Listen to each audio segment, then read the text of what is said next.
Balaram palace તમને ક્યાં જોવા મળશે? બનાસકાંઠાની અંદર જોવા મળશે. ત્યાં બાલારામ નદી પણ છે, તમને ખબર હોય તો. બાલારામ જે છે જગ્યા પણ છે, તો એ પણ તમને ખબર હશે. ઓકે, તો બાલારામ પેલેસ એ બનાસકાંઠા જિલ્લાના ચિત્રાસળી ગામમાં બાલારામ નદીના કિનારે આવેલો મહેલ છે. તે અત્યારે હોટલની અંદર કન્વર્ટ કરી દેવામાં આવ્યો છે. હોટલનો મતલબ શું થાય કે તમારે ત્યાં જવું હોય, રહેવું હોય, તમે રહી શકો છો. ત્યાં તમારે કોઈ ફંક્શન કરવું હોય તો તમે ફંક્શન પણ કરી શકો છો. ત્યાં તમારે લગ્ન કરવા હોય તો લગ્ન પણ કરી શકો છો. પણ સારો એવો ખર્ચો આપવો પડે. ઓકે, તો બાલારામ પેલેસ એ બનાસકાંઠા જિલ્લાના ચિત્રાસણી ગામમાં બાલારામ નદીના કિનારે તમને જોવા મળશે. આ મહેલ 1922 થી 1936 દરમિયાન પાલનપુર રાજ્યના 29મા નવાબ સર ટેલ મુહમ્મદ ખાને બંધાવ્યો હતો. કોને બંધાવ્યો હતો? સર ટેલ મુહમ્મદ ખાને આજે બાલારામ પેલેસ છે બંધાવ્યો હતો.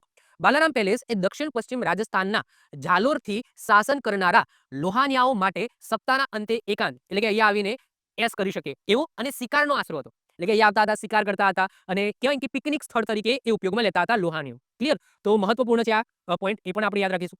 આ મહેલને નિયો ક્લાસિકલ અને બેરોક શૈલીના આર્કિટેક્ચરનું ઉત્તમ ઉદાહરણ તમે કહી શકો. જે 13 એકર વિસ્તારની અંદર આ પેલેસ છે ફેલાયેલો છે. તો જસ્ટ આપણે ખાસ યાદ રાખીશું બાલારામ પેલેસ તમને ક્યાં જોવા મળશે? તો જ્યારે બાલારામ શબ્દ આવે તરત જ આપણે બનાસકાંઠા આવી જાય કે ભાઈ બાલારામ જે જગ્યા છે ક્યાં આવેલી છે? બનાસકાંઠામાં આવેલી છે. ક્લિયર? તો બાલારામ પેલેસ છે ક્યાં તમને જોવા મળશે? તો બનાસકાંઠાની અંદર જોવા મળશે. ક્લિયર? ચલો યાદ રાખીશું. કોણે બંધાવ્યો હતો? સર ટેલ મુહમ્મદ ખાને બંધાવ્યો હતો. ક્લિયર? ચલો વધીએ. આવી જ રીતના ઓછા સમયની અંદર મહત્વપૂર્ણ નોલેજ મેળવવા માટે અને મને સપોર્ટ કરવા માટે આજે જ આપણી YouTube ચેનલ ટીચિંગ કિશન ક્લિપને સબસ્ક્રાઇબ કરો.